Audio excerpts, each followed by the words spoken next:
ठाकुर जी तो इतने प्रेमी हैं भक्तों के कि मंदिर तक आम लेकर के आए, तब तक ठाकुर जी से प्रतीक्षा नहीं हुई। भगवान एक ब्राह्मण का रूप धारण करके बाहर ही चले गए। तो बाहर जाकर के वो ब्राह्मण दंपति से कहने लगे, हमको बहुत जोर की भूख लगी है, हम बहुत दिन से भूखे हैं, आपके पास बहुत सारे आम हैं, इसमें से 2-3 हमको दे दो। तो विप्र दंपति ने सोचा कोई बात नहीं, 2-3 आम इनको दे देते हैं, बाकी 2 धार के फिर पंडरीनाथ जी का भोग लगा देंगे। लीजिए लीजिए भैया आप लोग पाओ। अब जैसे ही ब्राह्मणी ने आम दिया, पंडरीनाथ भगवान जिस रूप में आए थे उस रूप में बढ़िया प्रेम से फल पाने लगे। लेकिन वो क्या करते, थोड़ी देर तो आम चूसते, पूरा आम नहीं पाते, थोड़ा सा उसमें छोड़ देते और फिर ब्राह्मणी की गोद में ही डाल देते। और महाराज आधे आधे आम चौंके और चौंक करके उनकी गोद में डालते जाए। बेचारे ब्राह्मण देवता एक दूसरे दंपति एक दूसरे को देखने लगे, बोले कि ये क्या कर रहे हैं। तो कोई बात नहीं, 2-4 आम पा करके और उच्छिष्ट छोड़ करके उनकी गोद में ब्राह्मण तो चले गए। अभी दोनों दंपति सोचने लगे कोई बात नहीं, 2-3 आम बच्चे, इनको धोके पंडरीनाथ भगवान का भोग लगा देंगे और ये जो आम ये हमारी गोद में छोड़ गए, इनको बांध लो, कोई जानवर या कोई जीव मिलेगा उसको दे देंगे। अभी इनमें आम बचे हैं, कोई जीव खा लेगा। जैसे ही दोनों आगे बढ़े तो ब्राह्मण थोड़े आगे चले गए, पत्नी धीरे धीरे पीछे आ रही थी। अभी उसको अचानक इतना भार लगने लगा, वो जो उसने झोली सी बनाई थी, जैसे उसने देखा भी झोली इतनी भारी हो गई, खोल करके देखा तो वहीं एक नन्हा सा बालक था, उसी का नाम पड़ा चोखो मेला। उनका नाम चोखो मेला इसलिए पड़ा क्योंकि भगवान ने आम चौंक करके और गोद में मेल दिया, इसलिए नाम उनका चोखो मेला। अब इनके कोई माता पिता नहीं है, ये ठाकुर जी ने इनको भेजा। अब चोखो मेला को देख करके, उस बालक को देख करके ब्राह्मणी ने मन में विचार किया, अगर मैं इस बालक को लेकर के गई तो सब लोग पूछेंगे ये कैसे जन्मा, मैं सबको क्या उत्तर दूंगी, मेरी बात कोई नहीं मानेगा कि झोली में अपने आप आ गया। और इस भय से कि संसार के लोग क्या कहेंगे, उन्होंने उस बालक को एक सुरक्षित सा वृक्ष था उसके नीचे छोड़ दिया, उसको स्वीकार नहीं किया। तभी कुछ चर्मकार वहां से निकल रहे थे, उनमें से एक की दृष्टि पड़ी और उस रोते हुए बालक को देख करके उन्होंने उसको स्वीकार किया और भगवत प्रसाद मान करके एक चर्मकार परिवार ने चोखो मेला जी का पालन किया। धीरे धीरे वो बड़े हुए। अब क्योंकि उनके माता पिता चर्मकार परिवार के हैं, इसलिए कई जगह उनको मंदिर में जाने से रोक दिया जाता। पर ठाकुर जी तो किसी की जात पात नहीं देखते, ठाकुर जी तो सबसे प्रेम करते हैं। चोखो मेला जी अपने पिता के साथ में खेती बाड़ी करते थे। एक दिन खेती करते करते उनके मन में आया, इतने सुंदर सुंदर फल, इतने सुंदर सुंदर सब्जियां हुई हैं, मैं क्यों ना इन फलों को पंडरीनाथ भगवान का भोग लगाने ले जाऊं। तो उन्होंने क्या किया, एक केले के वृक्ष से खूब सारे केले ले लिए और एक झोला में बांध करके चल दिए। पंढरपुर से 12 किलोमीटर दूर उनका गांव था।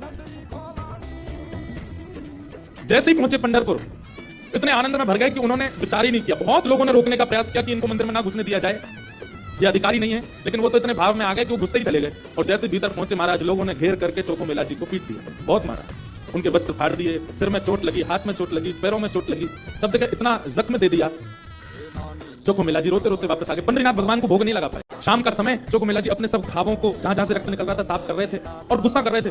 बोले अब नहीं आऊंगा आपके पास, बैठ गए हो, ईंट के ऊपर खड़े हो गए हो, इतने सारे अपने आगे जो है धर्मशास्त्र के मर्मज्ञ लगा दिए हैं, वे सब जात पात देख करके दर्शन कराते हैं, खड़े रहो, बने रहो महाराज अपने रूप में, हम तो नहीं आएंगे आपका। अरे कुछ करने थोड़ी आया था, कुछ मांगने थोड़ी आया था, अपने खेत के बढ़िया फल लेकर के आपको भोग लगाने आया था। इतने में ही श्याम सुंदर पीतांबरी पहने चलते हुए चोखो मेला के पास प्रत्यक्ष प्रकट होते आ गए और चोखो मेला के पास आकर के गले में कलमैया डाल करके बैठ गए। ए चोखा, नाम ही भगवान उसको चोखा बोलते। ए चोखा, तो इतना उदास क्यों हो रहा है? बोले उदास, इतना पिटवाया हमको, हाथ पांव सब तोड़ ताड़ दिए हमारे, और अब मेरे घर आ गए हो, मेरे गले में कलमैया डाल करके बैठे हो, ये सब लीला क्यों करते हो आप? वहां क्यों नहीं रोका आपने सब पुजारियों को, पंडाओं को, ये सब ब्राह्मणों को? ठाकुर जी बोले देख चोखा, वे सब मुझे पूजते तो हैं, मेरी सेवा तो करते हैं, पर मुझको पाषाण मानते हैं, मुझको मूर्ति ही मानते हैं, और जो मुझे पाषाण मानता है ना, उनके लिए मैं पाषाण ही रहता हूं। ना मैं बोलता हूं, ना मैं हंसता हूं, मैं बस एक तक खड़ा रहता हूं, ना मैं खाता हूं, ना मैं कुछ नहीं। तू तो मुझे पाषाण नहीं मानता ना, तू मुझे साक्षात ठाकुर जी मानता है, इसीलिए तो अपने अपने अपने बगीचे के फल लेकर के मेरे पास आया। वहां बहुसंख्यक पाषाण मानने वाले लोग हैं, इसलिए मैं उनके सामने बोला नहीं। एकांत में जब तू आ गया तो मैं तेरे पास आ गया। चल चोखा, अब तू मुझे अपने अपने आंगन के फल खिला दे। अपने हाथों से सुंदर छिलका उतार उतार करके श्री पंडरीनाथ भगवान को अपने हाथ से खिला रहा है चोखो मेला। भगवान ने 2-3 केला पाए और 2-3 केला पाने के बाद में भगवान बोले, ए चोखा सुन, अब मत खिला, अब बाकी के जितने बचे हैं ये सब मेरी पीतांबरी में बांध दे। चोखा बोला, वहां जाकर के पाओगे, सारे मेरे सामने पा लीजिए ना, आप बांध करके क्यों ले जा रहे हो, यही प्रेम से पालो।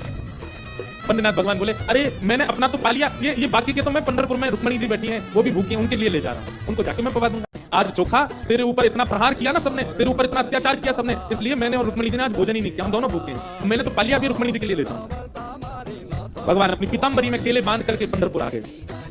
पंढरपुर में आकर के रुक्मणी जी को पवाया। प्रातः काल ब्रह्म मुहूर्त में जैसे ही कपाट खुले श्री पंडरीनाथ भगवान के, चारों ओर केले के छिलके पड़े। केले के छिलके देख करके सब पंडा पुजारी बोले हम तो कपाट बंद करके गए, ये केला के छिलका यहाँ कैसे पड़े हैं, ये कौन लेके आया? तभी एक उनमें से बोले कल वो आया था ना, एक चर्मकार का बालक, वही अपने संग बांध के लेके आया था इतने सारे केले, उसको सुबह तो हमने मार पीट के भगा दिया, निश्चित ही वो कहीं से रात में आ गया है और रात में आकर के सब यहाँ खा करके गया है ठाकुर जी के आगे।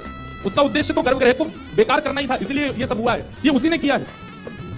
सब पंडा पुजारी नाराज हो गए, अपने हाथ में डंडा ले करके कमर कस के सब पहुंच गए चोखो मेला के घर।